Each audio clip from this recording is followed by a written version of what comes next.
Olá, Floripa, olá, Brasil, olá, mundo, eu estou, Eustáquio André Patunas, e este é o programa Vida Inteligente. Nós temos visto, durante a nossa vida, a gente tem ouvido falar de muitas coisas, né? Pouca experiência pessoal e muita coisa que nos foi colocada goela abaixo, né? E muita coisa que foi colocado como para a gente decifrar o que é. Tipo, o verbo, né? E no princípio, isso, aquilo, depois fez o verbo. O que é o verbo? O verbo, isso aqui, que é aquele negócio que a gente estuda na escola, né? Eu sou, tu és, ele é, nós somos, vós sois, eles são. O que é isso aí? E o que é o som que rege tudo, né? Que os videntes falam que ouvem coisas em outro plano que não tem nada igual aqui na Terra, alguma coisa assim. Então, hoje nós vamos tentar explorar bem esse assunto. E para isso eu trago o amigo e irmão Paulianuzzi para nos falar sobre o tema de hoje, que é som, o poder do verbo. E aí, Paulo, como é que você está? Olá, Eustáquio, como vai? Tudo bem? Eu Vamos estou aí. bem, mais uma vez honrado com o seu convite. É sempre um prazer estar aqui compartilhando com você, com vocês, no Vida Inteligente, enfim, realizando esse trabalho agora juntos e também desde muitos anos que estamos juntos, né, Nossa, que a gente se conhece, e somente consolidando ainda mais agora. Muito obrigado por estar aqui. E como é que foram vocês todos e você, Eustáquio, de passagem de ano? Que tenham um 2025 com eu muita saúde, luz, paz e sucesso para todos vocês. obrigado para você também, para os seus. Foi um ano, mais um ano de aprendizado, né? Em todos os sentidos, o aprendizado é pelo amor, é pela dor, é por todas essas coisas, né? Mas o importante é que nós estamos aqui, passamos esse período, está aqui eu e você sobrevivendo com saúde, podendo dar continuidade ao que nos é atribuído. Vou lá saber o que é, mas tudo bem. Você está fazendo a sua parte, que eu sei, eu estou fazendo a minha parte, acho também, tentando, então vamos tocar em frente. Paulo, som, som. Como é que você definiria som? A gente fala som, todo mundo, opa, vamos lá, vou entrar no rock, não sei o que e tal. Isso aí que eu. Para mim, o som é uma coisa imprescindível, maravilhosa. E eu, inclusive, eu gostaria até de falar disso, sobre o som do silêncio, que eu acho maravilhoso, eu acho fantástico. Eu acho super didático o som do silêncio. Me define o som, Paulo. Primeiro, a gente precisa distinguir tom de ruído. Boa. Você mencionou aí, vamos ouvir um som, um rock, etc. Nada contra o rock, muito pelo contrário, eu adoro rock. Né? Mas tem outros gêneros que não têm a mesma qualidade, pelo menos aos ouvidos de alguns, né? Que soam mais como ruído do que som propriamente dito. E não é apenas nesse aspecto. Tem muito ruído que se faz por aí, ruído produzido pelas nossas mentes, pelas nossas emoções, tanto individual como coletivamente, e também sons, entre aspas, magníficos, edificantes, evolutivos, enfim. Você mencionou aí, não pude deixar de ouvir, né? Eu diria que nós constatamos pela experiência pessoal, pela vivência pessoal, né, alguma coisa do que nos é colocado goela abaixo, como você mencionou. Né? O simples fato de aceitar, pelo menos para mim, e tenho certeza que para você também, determinadas questões, de forma pura e simples, não condiz com o espírito, a alma de um buscador, Verdade. daquele que procura a verdade, né? Porque tenho em mente que a verdade é única e absoluta. Não existem verdades. Cada um tem a sua verdade, cada um tem a sua opinião. Boa. Diferente. Eu considero bastante diferente, uma diferença abissal. Né? E chegamos a um ponto que cada um tem a sua opinião, sem embasamento e fundamento nenhum, é aquilo ali, pronto. E existem determinadas coisas que são universais, estão presentes ad eterno, fazem parte da estrutura da criação. E o som, a meu ver, é essa principal estrutura. É tudo aquilo que, por intermédio da imanifestação divina, se torna manifestado a partir da vontade. A vontade divina, ela se manifesta se desdobrando, criando o seu reflexo, que é o mundo dual, o universo dual, ou os multiversos. E a execução disso tudo, de tudo aquilo que conhecemos e que ainda viremos a conhecer, é executado pelo som, conforme a gente aprende, né? Pela ação do verbo. Mas o que é isso? Som não é só aquilo que a gente escuta.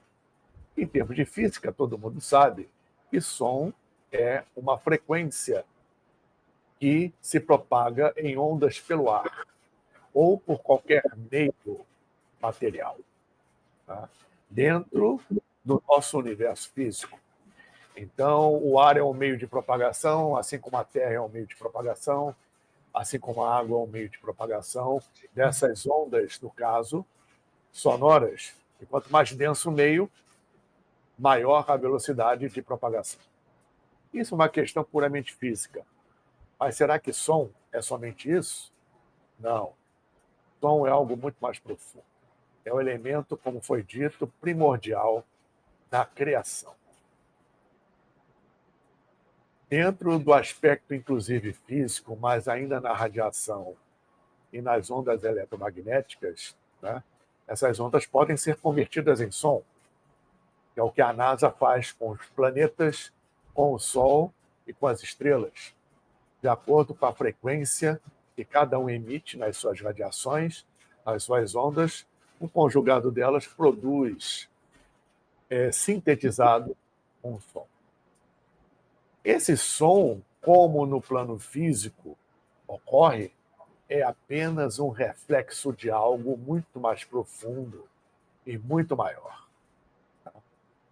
Então, se observarmos, por exemplo, as leis de Hermes Trismegistus, contidas no Kybalion, observamos que existe um aspecto trino sempre na manifestação do absoluto.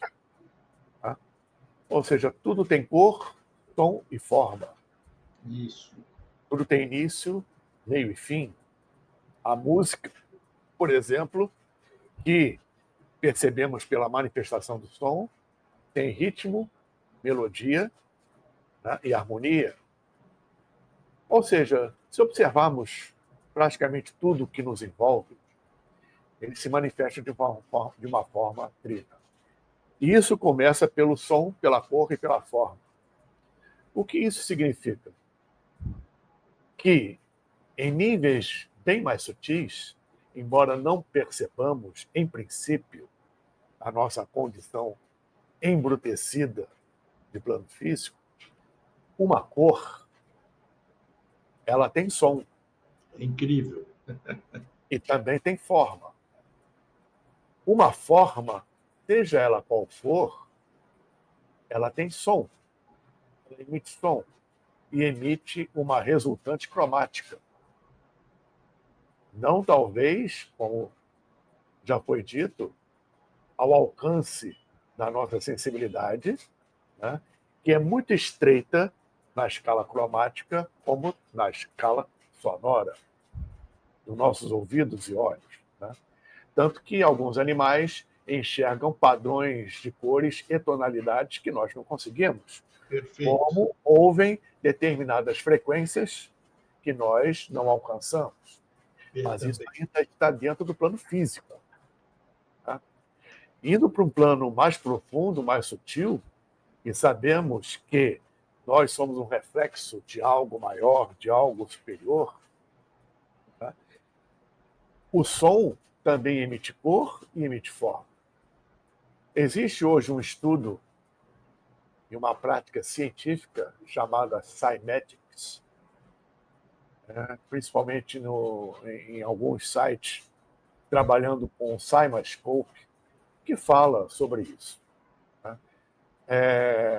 A conversão de, por exemplo, elementos da natureza, estrelas, por exemplo, em som, como já foi dito, como também em cor e a forma da emissão dessas radiações.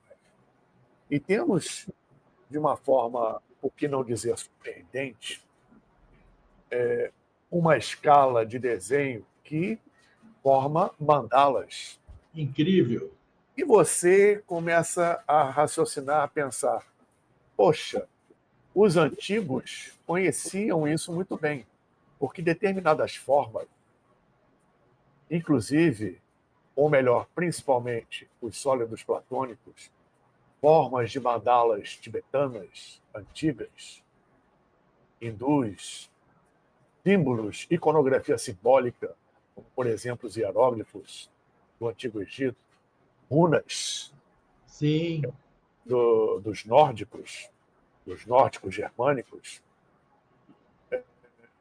o alfabeto hebraico, o alfabeto árabe, ou seja, ideogramas não deixam de ser, em conjunto, mandalas que expressam uma vibração que também pode ser traduzida em questão sonora. Tanto que os mantras, muitos deles, que são forças vibracionais que trabalham o nosso inconsciente, a nossa psique, o nosso campo vibracional em ressonância, né, tem a sua correspondência colorida dentro de uma forma, que é o caso das mandalas, das tankas tibetanas e de tudo que foi citado aqui e muito mais. Inclusive na própria radiônica e psicotrônica. A psicotrônica, por exemplo, é a emissão de energia pela forma. Uma pirâmide emite energia, emite radiação simplesmente pela sua forma. Incrível. Então, qualquer forma emite energia, emite som, emite cor, emite vibração e vice-versa. Isso é, no mínimo, fantástico. Existem relatos com respeito a EZQM, experiência quase morte, relatos de mensagens vindas de outros planos. Né?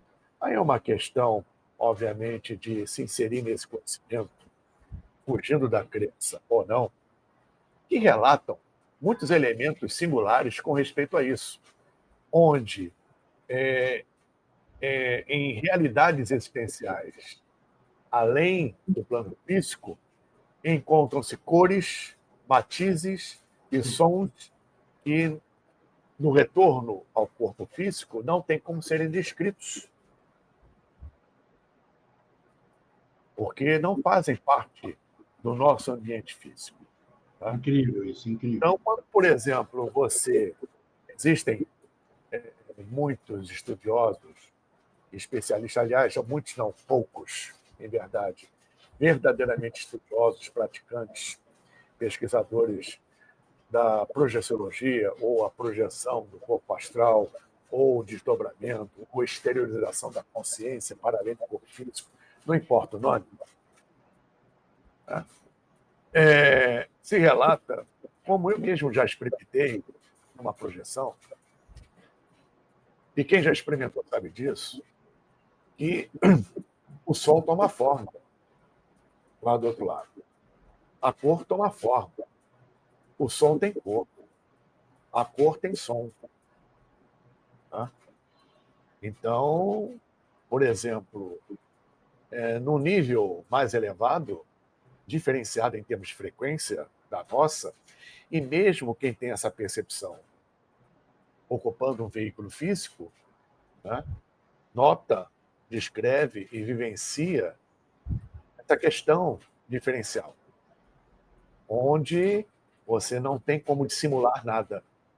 A sua própria expressão mental e emocional cria som, cria cor, cria forma suficiente para identificar, por exemplo, se existe um dissimulacro ou não naquela expressão da pessoa. Está falando questão de aura, por exemplo, né? Não. Você vê pela aura, você vê pela emissão de radiação se a pessoa ela é honesta ou não, se está mentindo ou não, quem realmente a pessoa é, pela sua própria emissão vibracional, que se traduz em cor, em som e em forma. Sim. Eu citei a Cymatics, que fazem experiências com placas de metal acopladas a amplificador de som e a areia fina é colocada, muitas vezes areia colorida, colocada em cima dessa placa, né? Incrível, incrível. Em cima dessa placa. Liga-se um som qualquer, né? E de acordo com a frequência daquela música, daquele mantra que está sendo tocado ali naquele aparelho, a placa vibra e a areia começa a se posicionar, os grãos de areia se posicionam de maneira tal que assumem uma forma, assumem uma mandala, assumem um desenho. Né? Ou seja, eu vou dar um exemplo aqui. Quem garante que isso aqui, ó, a letra 1 do alfabeto hebraico, o Aleph, isso é um exemplo porque estava a minha mão aqui agora, tá? Numa aula que eu estou. Assim como essa, outros. Quem garante que isso não seja uma expressão vibracional que se traduz em som? Assim como foi citado aqui. Né? Então, o som não é algo apenas físico audível, é algo muito mais profundo. E nessa experiência da Cymatics, né, nós observamos N mandalas de acordo com frequências, e, inclusive, existe uma experiência com sons e mantras entoados dentro da Câmara do Rei, da Grande Pirâmide, produzindo formas diferentes, desenhos diferentes, mandalas diferentes, dependendo do mantra ou do som vocálico, ali na placa da areia. Sério? Sim. Dentro das pirâmides? Puxa. Dentro da pirâmide. Eu, particularmente, não fiz essa experiência com areia, mas eu, quando estive na pirâmide, fiz essa experiência com os mantras lá dentro e a amplificação é tal que realmente altera o seu padrão vibracional, o seu padrão psíquico. Tá? Os chakras se movimentam, sua aura expande, você entra rapidamente em estado alterado de consciência. Então, ainda mais devido a esse tipo de experimento, sabe-se que a emissão de mantras, ainda mais num recinto como esse, se propaga de tal forma que o som, a cor e a forma delineadas a partir disso são intensas. É isso que eu ia te perguntar. Lá dentro é tudo feito sob essa ótica que nós estamos falando aqui? Som. Sim. Cor e forma, como tudo no universo. Tá?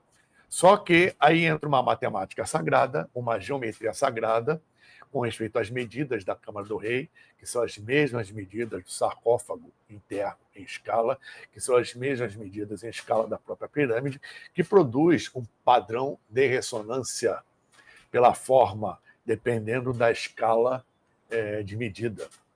Então, Paulo, tem fundamento, então, isso que os egípcios acreditavam, acreditam, tem fundamento, então, essa preparação do faraó, que passou para o outro lado, dando-lhe uma série de instrumentos para que ele dê continuidade ou conforto no outro plano, noutra forma, onde ele vai estar. Com toda a certeza. Com toda a certeza. Isso aí é um caso à parte que a gente pode abordar depois, porque é extremamente longo e detalhado. Imagina. O processo de embalsamamento e mumificação e a questão específica que você mencionou em relação ao faraó. Tá? O próprio processo é para preservação do duplo etérico. E haja uma ponte até um determinado momento do faraó com o plano físico, tá? Porque ele continua atuando. Tá? Isso é dentro de uma outra concepção mental que os egípcios tinham, além do materialismo, que hoje a gente praticamente perdeu. Virou mito, virou folclore. Tá? Mas isso, na época egípcia, nesses exemplos citados aí por você, é ciência. Inclusive, foi descoberto pela própria pesquisa na múmia de Tutankhamon a questão científica, bioquímica do processo de embalsamamento gerando eletricidade, né?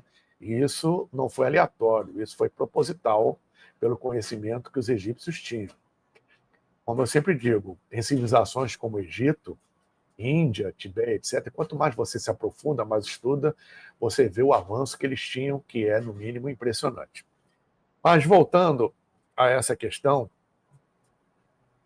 ainda no Egito e na Grande Pirâmide, os próprios egípcios sacerdotes faziam esse experimento da areia dentro da Câmara do Rei, da Grande Pirâmide.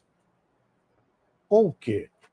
Eles esticavam peças de linho, lençóis de linho, 4 indivíduos segurando cada ponta do lençol, esticavam ao máximo, colocavam a areia ali em cima e o outro sacerdote entoava os mantras. O que na Câmara do Rei, pela ressonância, tá? Se você fizer esse experimento no Taj Mahal, vai dar a mesma coisa. Inclusive, o Taj Mahal tem uma ressonância maior que a da Câmara do Rei, da Grande Pirâmide, né? A areia, isso era um experimento dos sacerdotes egípcios há milhares de anos. A areia tomava forma. Isso é um conhecimento muito antigo que a ciência hoje está redescobrindo.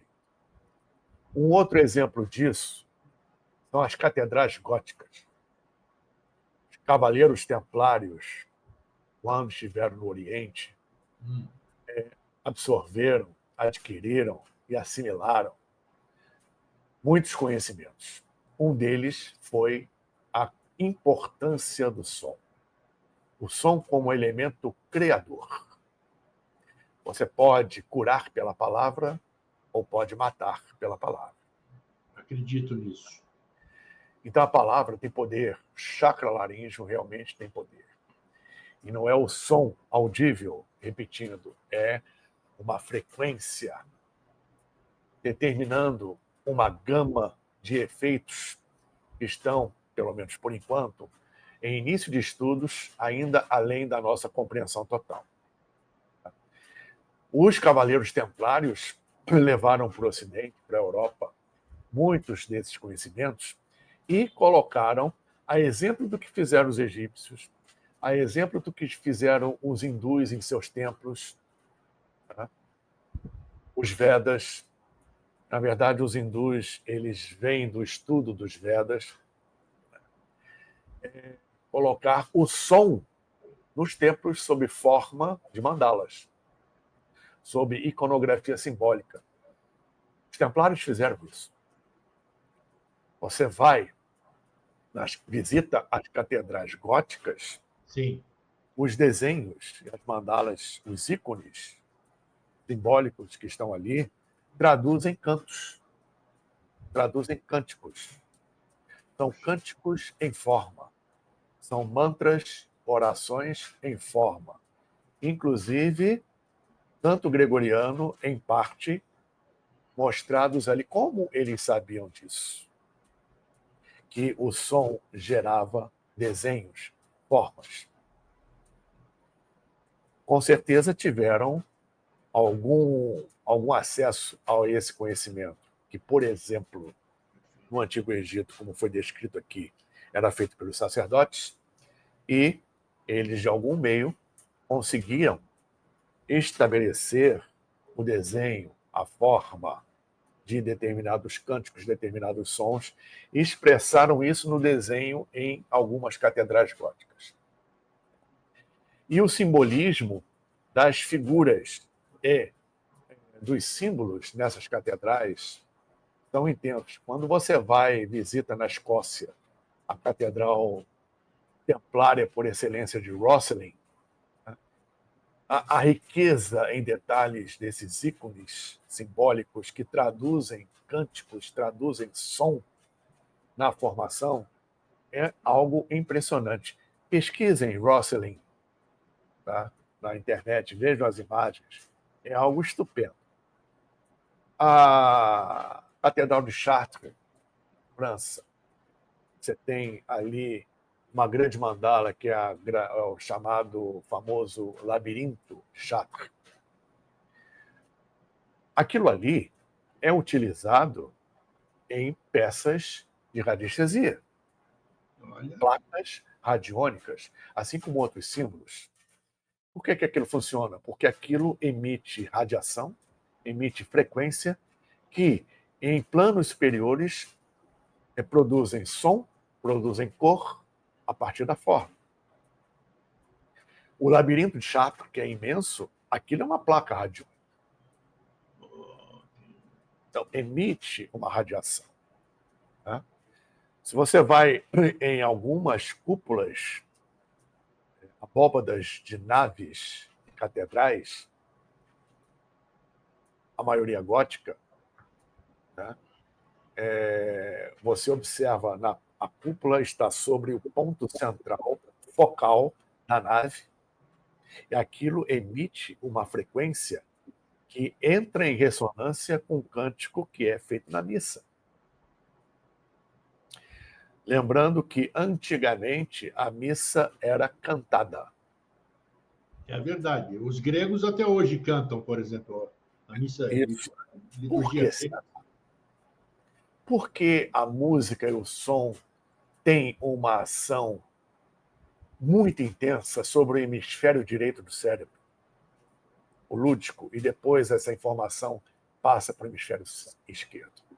Todo mundo sabe a potência do efeito que a música tem em nós.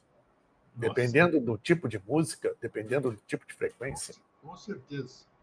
Né? Então, o som é algo extremamente importante. Você já esteve em Brasília, no templo da LBV? Sim. Sim. Aquele labirinto, ele é um simulacro, vamos dizer assim, tem o cristal baseado, inspirado no labirinto da Catedral de Chartres. Aquilo não foi feito à toa, não. Aquilo tem conhecimento. Claro que não. Claro que não. É um labirinto de entrada e saída. E no centro você fica sob o cristal. É tudo matematicamente preciso. Tá? Ele sabia o que estava fazendo. Sim, claro que sabia. Isso aí. Sempre souberam. Tá? Não é aleatório. Não pode ser aleatório. Não pode. Tá? A importância disso tudo, conforme foi dito no início aqui, só acontece quando constatamos isso pela nossa experiência, pela nossa vivência. Então, principalmente pela meditação, os yogis conhecem muito bem isso, quando elevam a sua Kundalini, e não precisa chegar tanto para perceber esse mínimo detalhe. Quando você não precisa nem estar meditando, quando você simplesmente fica no que você disse muito bem no início, o som do silêncio, que é o mais ensurdecedor. Sim. Tá? Quando você está em contato consigo mesmo, você dá um pequeno primeiro passo para o reencontro com a sua divindade. Porque Deus nos fala ao silêncio. Tanto que tem uma obra de Blavatsky, muito famosa, que se chama A Voz do Silêncio. Sensacional. Então, a primeira coisa que você ouve é o seu contato com o seu eu divino, que é o seu próprio som. Quando você para, relaxa, fica em silêncio, respiração profunda, você começa a notar aquele apito lá dentro do ouvido. Ininterrupto. Não tem início, não tem fim.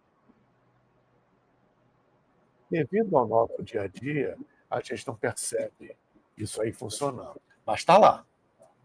Né?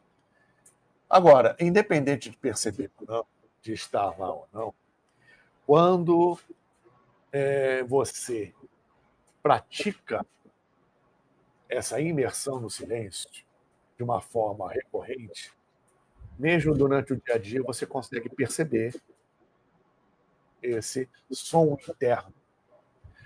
Mas esse som interno vem de dentro. Eu posso estar num ambiente a vácuo, com um respirador aqui, eu vou ouvir esse som. Então, não é um som físico que se propaga pelo ar. Que som é esse? Então, isso já derruba a questão de o som ser apenas algo físico que se manifesta sobre um meio de propagação. Esse som interno, que você começa a ouvir cada vez mais intenso e mais alto, quanto mais profunda a sua consciência mergulhar em si mesmo, exercitando o silêncio, é o som do encontro com o seu eu verdadeiro, divino, cada vez maior.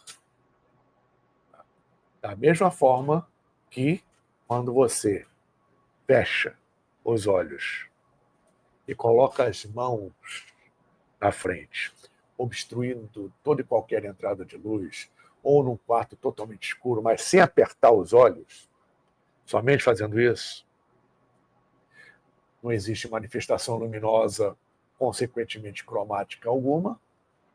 Como é que as pessoas enxergam determinadas cores? Verdade. Essa cor tem Qualquer um pode fazer isso para cor, provar. né? Então, a frequência sua, da sua assinatura vibracional que você ouve, vai produzir essa luz colorida, da mesma forma que a luz colorida está em ressonância com esse som interno. Sim. Isso é de extrema importância para o seu processo consciente evolutivo. Isso foi exemplificado cientificamente. Vocês devem ter ouvido falar. Se não ouviram, pesquisem, porque vale a pena. As pesquisas do já saudoso doutor Masaru Emoto, pesquisador e cientista japonês, que fez experimentos com respeito a frequências sonoras na água. Incrível. E em outras questões também. Né? Então, Incrível. para resumir, o que ele fazia?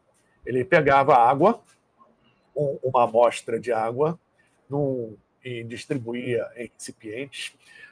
Isso foi feito com arroz também e outros vegetais. Colocava num recipiente e naquele recipiente ele deixava exposto a um determinado som, uma determinada música clássica, por exemplo, ou um discurso de amor, de compaixão, um discurso positivo de uma frequência alta. E outro recipiente com água, né, exposto a uma música de baixa frequência, um som de baixa frequência, sentimentos, discurso do Führer e assim por diante. Né? Pegava as amostras de água, congelava e, por microscópio, observava os cristais de gelo, que se formam à semelhança dos flocos de neve, com aquelas formas geométricas perfeitas, harmônicas. A água exposta à música clássica, músicas positivas, sons positivos, discursos de alta frequência, de amor, de compaixão, etc., os cristais de gelo tomavam uma forma harmônica, perfeita, límpida, clara. A outra amostra, os cristais não se formavam, ficavam totalmente sem forma, elementos disformes e escuros e opacos. Então, ele constatou, foram milhares de experimentos que ele fez a respeito disso, constatou duas coisas importantes, que a frequência sonora influencia porque o som é o que cria. Ou seja, tudo existe pela ação da vontade de Deus que se manifestou pelo verbo. E o som executa essa vontade. Tá? Então, como nós somos co-criadores, a água, que é um elemento de muito mais profundidade do que a ciência conhece, tá? Ela absorve essa frequência. Então, a água, ao absorver frequência, tem um papel fundamental para a cura ou para a doença. Por quê? Porque nós somos, no nosso corpo físico, biológico, 70% de água. Sim. Então, se você chega no espelho ou diz para si mesmo, eu não posso, eu não quero, isso é muita areia para o meu caminhão, isso não é possível, eu sou adepto da lei de Murphy. Se você tem posturas mentais e emocionais negativas, o que você acha que estará fazendo com a água do seu corpo? Das suas células, dos seus tecidos, dos seus órgãos, principalmente do seu cérebro. Se de cada 10 palavras, 11 são palavrões que você profere, o que você acha que está fazendo com a água do seu corpo? Olha só. Muito bom lembrar isso. Por um outro lado, o Dr. Emoto, de uma forma muito, com bastante propriedade sábia, né, ele declarou que a saúde de uma cidade depende da frequência da sua água.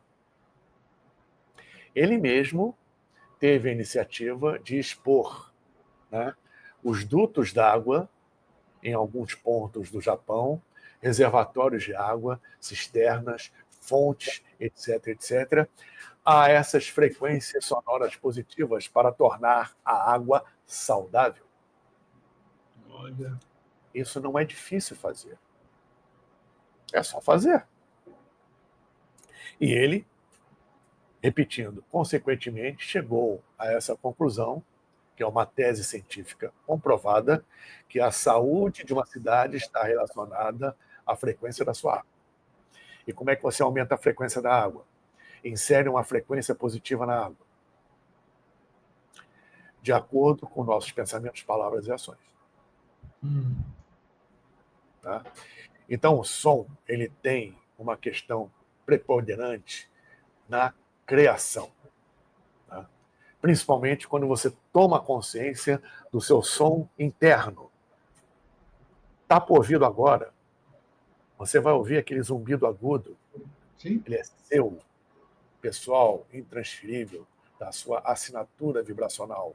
Um som interno que não chega de lugar algum. Em verdade, chega de outros níveis de frequência do cosmos para você e que você tem. Você possui, mas não sabe como se manifesta. E não sabe como manifestar isso.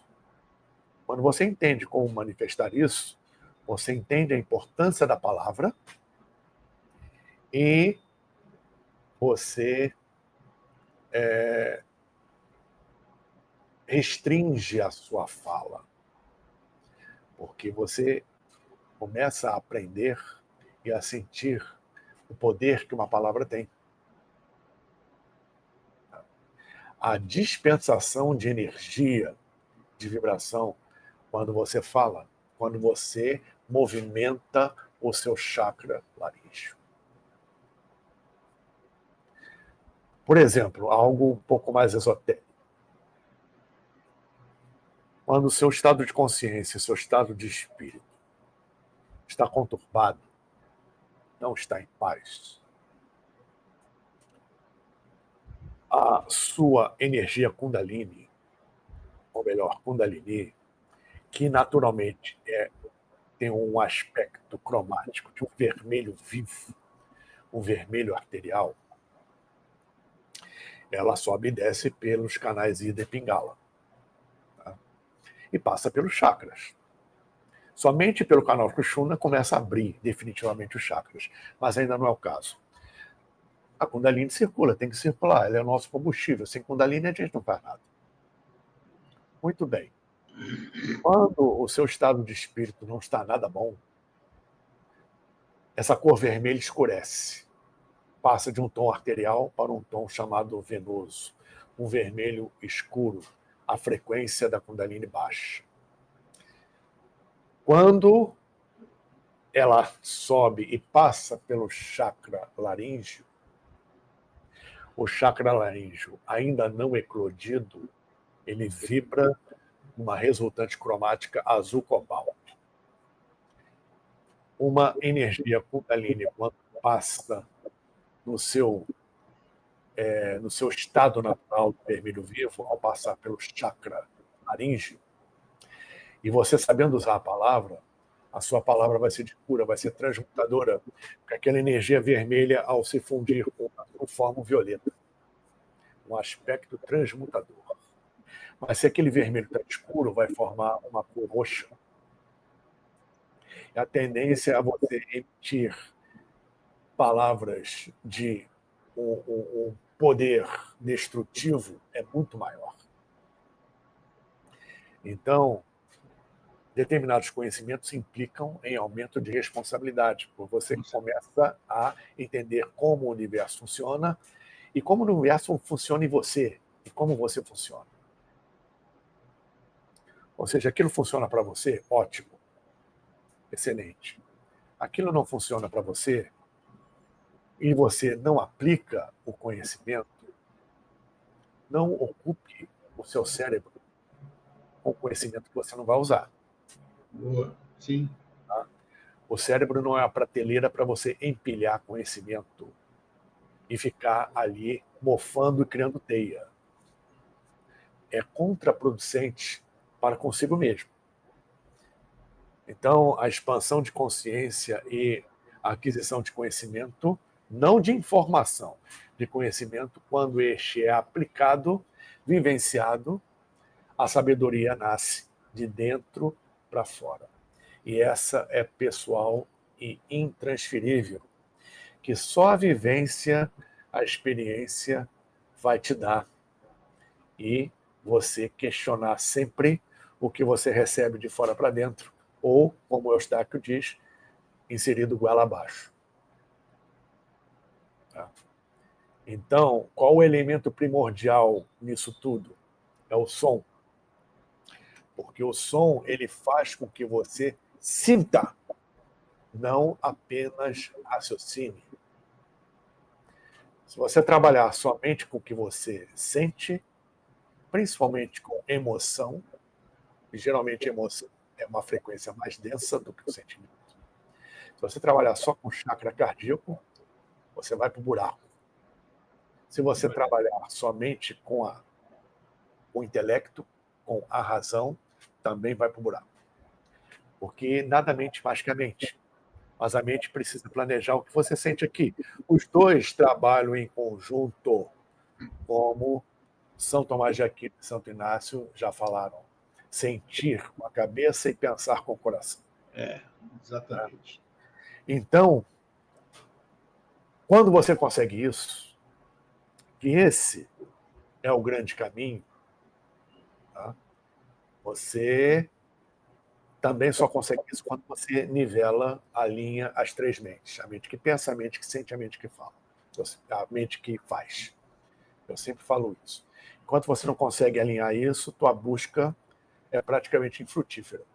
Não adianta você pensar uma coisa, falar outra, sentir outra e fazer outra. Tá? Então, essa questão te leva o quê? A uma paz interior. Os Rosacruzes, eles têm uma frase muito bem aplicada, que é uma saudação, que é em paz profunda. Isso. Então, a paz profunda você só consegue no silêncio, ouvindo o seu som interior, que traduz todo um processo de consciência, não simplesmente ouvir o som. Tá? E essa paz, ela precisa ser alcançada para que você vivencie na plenitude o amor. Se vocês repararem, todas as falas, as mensagens dos grandes mestres, todos eles falam em paz. Eles não falam em amor. Jesus não falava que o amor esteja convosco, ele falava que a paz esteja convosco. Todos os mestres falam isso. Você não pode vivenciar a plenitude, o verdadeiro amor, sem estar em paz. E o aprendizado é enfrentar o desconfortável. Imagine a situação. Estávamos, muito bem, obrigados, mergulhados no infinito amor divino. Por algum motivo, nos questionamos. Nossa, isso aqui é maravilhoso, né? Mas existe uma antítese disso? Isso aqui que você pensa é amor. Mas o que é amor? Então, você se desprende do todo e, quando se desprende, mergulha no universo dual. Sim. Para quê? Para você experimentar.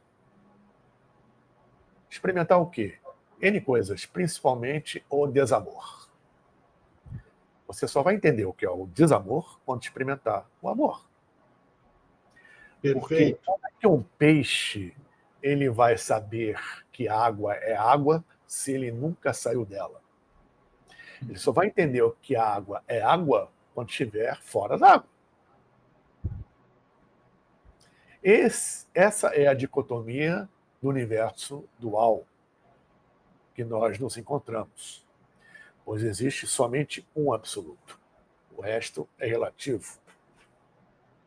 Então, ouça o seu som antes de emiti-lo, porque vou aqui dar um exemplo. Isso aqui não é spoiler, muito menos propaganda. Tá? É apenas admiração e estudo da obra do Tolkien, no caso, O Senhor dos Anéis, quando o mago Gandalf diz para o Hobbit, para Frodo, não se apresse em julgar os outros. Ninguém consegue ver o panorama completo, o todo. Vemos apenas fragmentos. Nem o mais preparado e mais sábio consegue ver tudo. Então, tudo tem um motivo por trás, atrelado a outros. Existe toda uma causa para um efeito. Antes de emitir um som, antes de emitir seu julgamento, ouça o seu som interno, para que você possa compreender o som interno do outro. São bonitas palavras. Agora, É isso que eu ia falar. vai pôr em prática. Vai pôr em prática. É um exercício diário. Evolução é um processo diário. Espiritualidade é dia a dia. Não é frequentar nenhum lugar, não é fazer nenhum ritual, não é se entupir de conhecimento. Isso é importante, mas são alavancas. É o que você faz com isso e o que você realiza no seu dia a dia é que vai expandir ou não sua consciência, é o que vai lidar realmente com espiritualidade. Espiritualidade é o que você faz no seu dia a dia. É o diário. Espiritualidade é aqui e agora. Como você lida com as situações que são colocadas para você, que você afirmou, jurou de pé junto por aquele conhecimento, que você jamais agiria daquela forma, e quando acontece, você age. Aí é uma questão de reeducação interna constante, onde o som, por ser um elemento criador por excelência, é extremamente importante. Isso aí nós voltamos e entramos na famosa frase, né? Você disse, tu está inserido no conhece-te a ti mesmo. E quando... Autoconhecimento é tudo. Perfeito. Conhece-te a ti mesmo e conhecerás Deus e o universo. É difícil até hoje, por isso que todo mundo busca o tal do autoconhecimento, né? E a gente nunca alcança. Difícil. Mas se fosse fácil, Eustáquio, não tinha graça. Não, concordo Todo com mundo você. já seria mestre, anjo, etc. Mas tem muita gente que coloca esse empecilho como um troço inatingível, entendeu? Aí não é legal também. Desculpa. Me perdoem, mas é desculpa. Claro que sim. Claro que sim. Como a santa para a qual muitos recorrem hoje em dia, a mais requisitada, a Nossa Senhora das Justificativas. Todo mundo tem desculpa para tudo. Não conhecia essa Nossa Senhora, rapaz. Não, nossa, Essa, está muito essa... presente hoje. Há algum tempo já, mas só aumenta a devoção a ela. Escuta, você estava falando aí, veio vindo à minha cabeça uma série de filmes, de livros que falam exatamente, ilustram tudo. Você tocou bem do Emoto, né, sobre o livro famosíssimo dele. Está aí para quem quiser ver, internet. Vocês vão. É ciência. E me lembra muito a nossa área, né? Ufologia. É impossível Sim. ficar sem falar dela. O Contatos Imediatos do Terceiro Grau. Quem é que não lembra do tan, tan, tan, tan, tan, que foi a forma, olha, eu falo e arrepio, foi a forma, o Spielberg, sei lá, ele deve ter tido alguma coisa, porque ele não consegue, ninguém consegue, Esses caras conhecem, eles sabem. ninguém sabe, ninguém pode trazer o que não existe. Né? Não existe. É um filme atual até Nossa, hoje e que nossa, continuará, né, nossa. Olha sendo que atual engraçado. em qualquer tempo. E o ensejo musical que você mencionou, das 5 notas, é perfeito. Tanto é que a nave-mãe, quando ela desce, ela se comunica por um alfabeto musical. É isso Olha aí. o som novo aí. É fantástico. Então, são provas que estão aí. Nós que somos muito de São Tomé, eu sou um São Tomé, né? A gente Num determinado ponto tem que ser mesmo. Questionar sempre. claro, porque isso me exige que eu vá buscar as minhas informações, o São Tomé.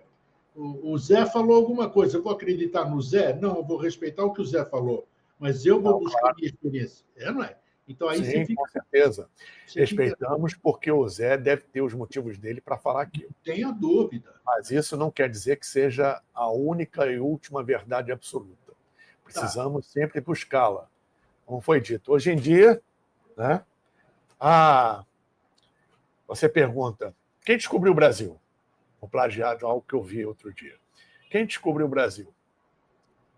Quem descobriu o Brasil foi o primo do sobrinho neto do meu tio-avô, que estava no Himalaia, desceu para a Índia, pegou um barco, atravessou o Índico, a Indonésia, contornou a Austrália, atravessou o Pacífico, contornou a América do Sul, cruzou o Atlântico, aportou no Marrocos, subiu numa duna, olhou para o oceano e disse: terra à vista. Isso foi em 52 de dezembro de 1800 e lá vai fumaça, 15. Mas de onde você tirou essa informação? Não é nada disso. Não, isso é a minha opinião. É isso aí. É claro, Eu acho que é isso. vai contestar. Tá sim. Aí é complicado. Então vá buscar a verdade.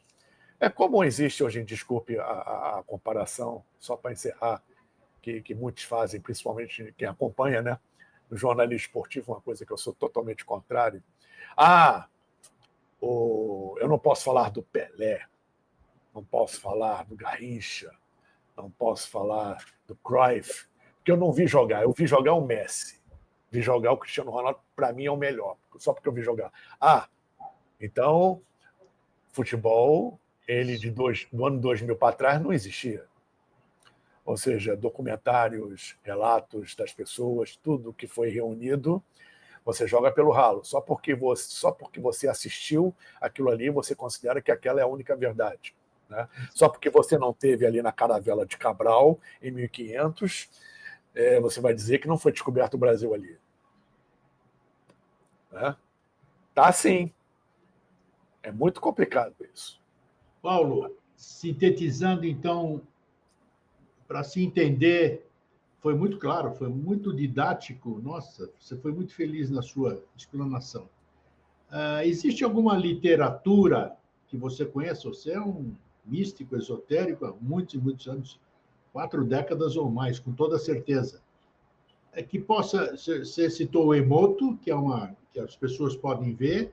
Que outras obras podem dar essa visão que você discorreu hoje aqui, desta forma de despertar mesmo? O som não é só eu bater aqui, esse não é o som único que existe, você falou do som interior, eu falei no começo do som do silêncio.